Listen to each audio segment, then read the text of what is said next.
Hello, everyone. Thank you for tuning in for tonight's episode. Now, before I begin, these 3 stories that I'll be reading tonight have been submitted over to me by a few of my subscribers. And to these 3 subscribers, I want to thank you for the content that you've provided. And to the ones that are listening tonight, please be mindful and respectful in the comments field below. And then lastly, but most importantly, if you wish to send a story over to me to narrate, just know that I will always send you a message via email to confirm with you if you wish to remain anonymous or if you would like to go by your full name. I take privacy matters very seriously, and I hope to retell other stories with the utmost respect.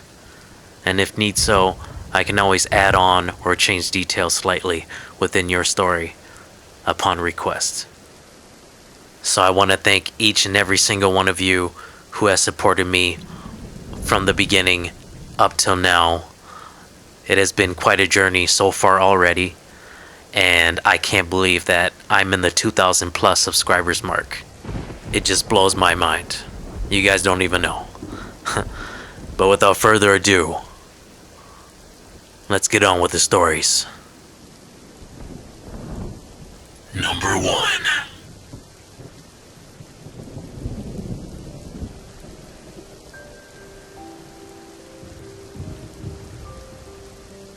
I'm a college student at Fresno State. I've decided to reach out to you because I wanted to share a scary story for your channel. I've been at Fresno State for 4 years now. I am the type of person who loves to stay in the library for many hours just to study before going home. I don't come out of the library until 10 p.m. on the weekdays.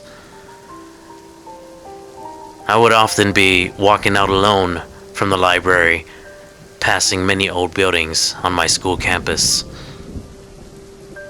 Now, the very first time I heard something out of the ordinary, I just told myself that it was nothing. That maybe it was just some people messing around. What I heard were long and creepy screams coming from a distance. Whatever the case, I just kept my focus and tried my best not to think so much. But at the same time, I was already scared, and I felt the chills going down my spine. After passing the old buildings, I was on my way to the parking lot. As I'm inching towards my car, I start fumbling the keys, and as soon as I get in, I book it right out of there. Even so, and even now, because of my schedule, this is still my nightly routine, and I am still walking out at night alone. I don't know how to describe what it was that I heard that night. All I can say is that other students on campus have reported hearing those same screams. At first, when I came to this campus, I thought it was all just a joke, some kind of prank just going around, but those jokes were short-lived the moment I started hearing those same screams in the dead of the night, with no other bodies in sight.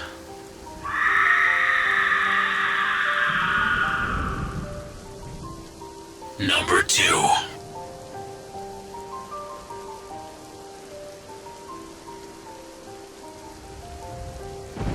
So to start off, anyone who works in healthcare knows that the first few gigs that you land before you actually get to where you want to be aren't necessarily the dream positions you'd hope for. While I was going to school to become a registered nurse, I was fortunate enough to land a position as a caregiver for a place called Gracewood Assisted Living Memory Care in Highland Park, Minnesota. Being in my early 20s at this stage of my life, I was actually pretty focused on my visions on becoming a healthcare professional, and so I didn't really care for the nightlife in the city as much. You know, with all the bars and nightclubs. And with this being the case, I jumped at the opportunity of working the overnight shifts. As you can imagine, the atmosphere in healthcare settings tend to have its airy vibes. Whether it's a cause of actual spirits, ghosts, or just the lingering thoughts in the back of your own mind of people passing away in the facility, the feeling is rather uneasy at times, especially at night when most of the staff and visitors have left for the day. One time, however, I experienced something that changed my life forever. We had a number of residents here, and on occasion when there was a bit of overflow, our management would have us escort a few residents up to the second floor above our main unit. We had fully functional rooms with amenities up here, but again, these rooms weren't used regularly, so being on this floor was a bit creepy, all for that fact alone. On this particular shift, there were the three of us employees on duty. It was me and my colleagues. Let's just call them Mary and Sarah. Mary cared for the residents on our main floor, while Sarah managed the front desk. I, on the other hand, was in charge of two residents up on the second floor. And for privacy reasons, let's just call them Martha and Kate. I won't go into full details about their health and conditions, but to be direct, our facility cared for individuals who have been diagnosed with minor to severe cases of dementia. Both ladies were kind to me, and the feeling was mutual, because they were very sweet to me overall. Martha was very mother-like, and would often confuse me for her grandson, saying I looked just like him. She was lovely. Kate, on the other hand, took a little bit more work. She was more mobile and hands-on, and at times I would often find her wandering the halls of my floor at odd hours of the night. The first time this happened, it did startle me a bit, to be honest, because it was unexpected. But as I got to know these two residents a bit more, I became more aware and alert of their actions, which leads me back to the one shift that changed my life forever. So now that you somewhat have an idea and background of the setting that I was in, it was about 2 a.m. in the morning. I was down the hall from my two residents and the laundry room folding their belongings. There was this large table that I would stand at as I folded the laundry, facing the open doorway. I remember this distinctly well because I just couldn't find it in me to be working with my back facing an open doorway. Call me paranoid, but the thought of not being able to see what may or may not come creeping up on you just didn't sit too well with me. So, as I am folding the laundry, with my head slightly tilted downward at the table, all of a sudden, out of the peripheral vision of my eyes, I saw a figure walk past the doorway. Not thinking twice, I assumed it was my resident Kate, just roaming the hallways again, so I called out as I made my way to the doorway. Kate? Hey Kate, you should be in your room. I peeked my head out into the hallway, looking both right, in which was the direction that I saw the figure walking in, and then to the left, but there was no sign of Kate at all. Now, Kate was pretty mobile for her age, but I knew damn well that she wasn't that fast. I'm in the hallway now, walking in the direction in which I believed I saw the figure go down, when all of a sudden, I hear the sound of a door slam shut. I was pretty certain that this was Kate's door, because of where the sound came from, and also because her room was the last room at the end of the hallway in that direction. So I turned back, headed in the opposite direction towards Kate's room. I enter Kate's room, and to my findings, I see that she was lying in bed. In fact, she was asleep. Not only that, but it had appeared to me that she had actually been asleep for a while. Now, Kate had a personality at times. However, pulling a prank like this wasn't her. While I'm in there, I checked her vitals and grabbed her an extra blanket since there seemed to be a chill that night. I make my way out of her room and close the door gently behind me. As I turned around, however, something went past me by an inch. This was it. I, with my very eyes, saw a figure moving through the hallway with no feet, but rather floating down the hallway gracefully. This mysterious figure appeared to be a nun based on what it was wearing. That moment when she passed me, I felt the coldest chill with shivers all up and down my spine. I nearly shit bricks. As quickly as I saw this apparition of this supposed nun, it had vanished down the direction it was headed. I had no logical explanation whatsoever for what I had just seen. I chalked it up to me just not being fully awake, or my lack of caffeine for that shift. You know, the kind of dumb shit that you tell yourself when you're trying to convince yourself that you just didn't witness something that terrifying. I quickly made my way down the other end of the hallway now, to the stairs, headed back down to the main unit. I walked up to the main greeting desk, where I saw Sarah sitting. She quickly said, Jeez, you okay? You look like you've just seen a ghost. as she chuckled. I looked Sarah dead in her eyes and told her what I had just witnessed. At first, she didn't buy my story, but she eventually saw how jittery I was as I spoke and realized that I was for real. A few weeks had passed by now, and I had decided to leave that job. I, to this day, have never been back to that place in years. You couldn't pay me enough to step foot in that place ever again. I have since then only worked day shifts now, where I am currently employed.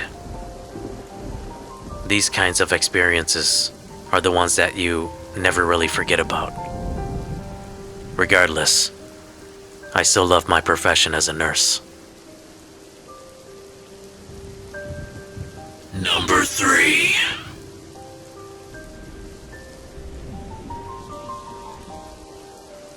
My ex-girlfriend and I broke up recently. Due to the result of this situation, I've become very depressed. It was in the late summer of 2010 in St. Paul, Minnesota. A group of buddies, which happens to be mostly my cousins and a few friends from school that I used to hang out with, had invited me out to come chill with them at a local park.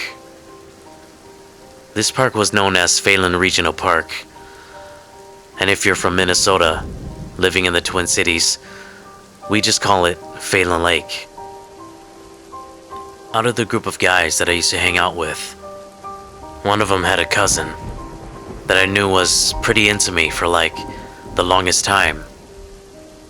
Let's just call her Bao. She wasn't the prettiest girl, nor did she have the best body shape, but she had a good heart. We are now juniors in high school, and she, however, had recently discovered that I had broken up with my ex, which was probably why she tagged along with us that day.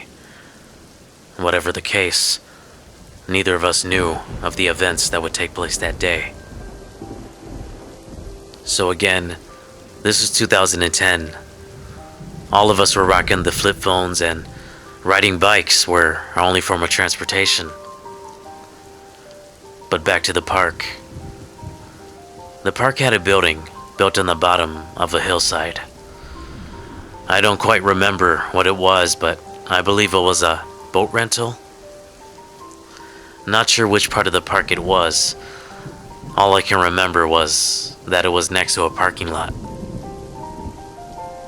My friends and I had been biking for a while now, and when we arrived to that area, it was a little past 6 p.m. Everyone was tired, so we all had decided to sit down, relax, and just take in the view of the lake. We had another girl who was with us that day. Let's call her Mai. She was the sister of one of the guys from school. I didn't know the siblings all too well, but I knew them enough to say hi to each other when we crossed paths in the hallways. She was particularly cute, which caught my eye here and there. I think she actually noticed that I'd been eyeing her because she said things like, "Oh, I'm tired," or "Hold my hand, I can't walk anymore." She was acting strange, trying to get my attention. But with my current situation, I was just too depressed. I just couldn't wrap my head around striking up a conversation with another female. Not yet, at least. Not with my current state of mind. However, we all hung out by the rails of this building. And to give you a brief description of this building, it had 2 levels. Both levels had an outdoor, stone-type platform with railings. Mai was up on the upper level with me, while everyone else was on the lower level, looking into the same direction. Those on the lower level were chatting very loudly, looking towards the shore. And then, out of curiosity, my head ran over to look and see what the commotion was all about. It was briefly around 7 p.m. when this all had occurred. I remember this because I had checked my phone for the time in hopes of seeing a text or a missed call from my ex, but nothing. Then, Mai came running back over to where I was, and the look on her face was completely pale and white. In Hmong, we use the term "Jimotota." I asked her, "Hey, what's wrong?" She was just about to tell me, but then her brother came running and yelled out, "Dude, let's go. That bastard ain't got no face. He got no face." My interest turned to curiosity, which then turned into fear. I peeked over the railings to see a fisherman with a beige-colored vest and an old gray hat. Come to think of it, I too could not make up any facial structures to where a face should have been on this man. Everyone was startled at this point. We all grabbed our bikes and raced home.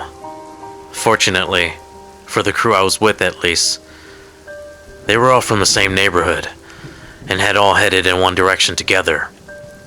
I, on the other hand, was the only person who lived out a bit further from the rest in the opposite direction, and so I had to bike home alone. I have never been this truly frightened before. The vibes of coming home alone. It felt like something was trying to grab a hold of me. My stomach turned inside out, kind of like when a roller coaster drops, but with an urge to almost vomit. Time had raced so quickly that the next thing I knew, my house was in sight now. I passed through the gate of our fence and went into the backyard and proceeded towards the back door. Now, during the day, when my parents were home, we would often leave the back door unlocked, since we had a secured backyard with a fence. But since it was already late in the evening, my parents had already locked the door. Me, being a genius of course, had forgotten my house key that day, out of all days. I must have rang the doorbell over a dozen times. Waiting for someone to let me in felt like 1,000 years. And then, my little brother opens the door. Seeing my little brother open the door felt like a warm sense of relief, and even a great sense of salvation. I ran straight into my room and locked my door, and went straight to bed. The next morning, I received a call from Mai's brother. He said, "Bro, did you see what I saw last night?" I replied, Yeah, I saw a man fishing, but I didn't really get a good look at him because everyone took off so fast. He said,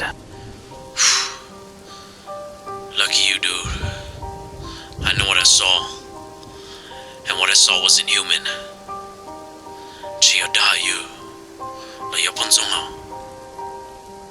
In short, what he meant by that was that this had to be a monster, a folklore creature from our Hmong culture.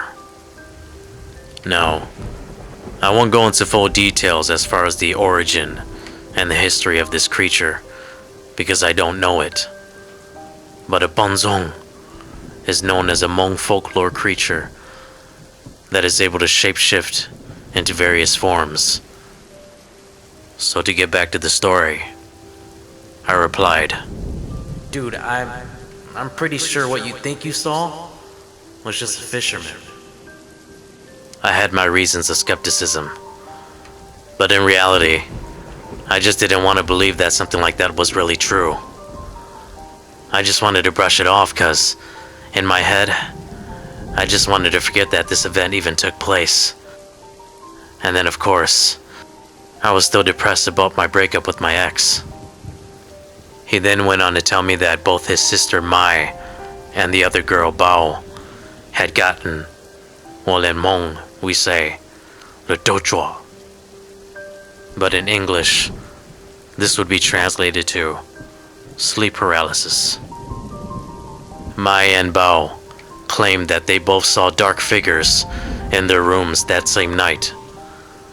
In Bao's situation, unfortunately, it was so bad that her parents had to get a shaman to do a ritual session to ward off this so-called thing, and to call back her spirit, Hupli, in fears that her spirit may have been taken that night. After the ritual, the shaman had tied a string charm around her wrist for protection. Lucky me, I didn't see or experience anything that night. My only true fear was my bike ride coming home alone. It gave me anxiety, and the paranoia got the best of me. However, to this day, this Bao girl, she still wears that string charm to protect herself. Other than that, I haven't met up or seen any of the ones within that crew since that incident. But I think I speak for all of us when I say that it was an event that we all just kind of brushed off to the side and avoided conversations regarding it. But deep inside, we'll always remember that deep rush of fear from that day as teenagers. Whenever we drive past that building today at Phelan Lake.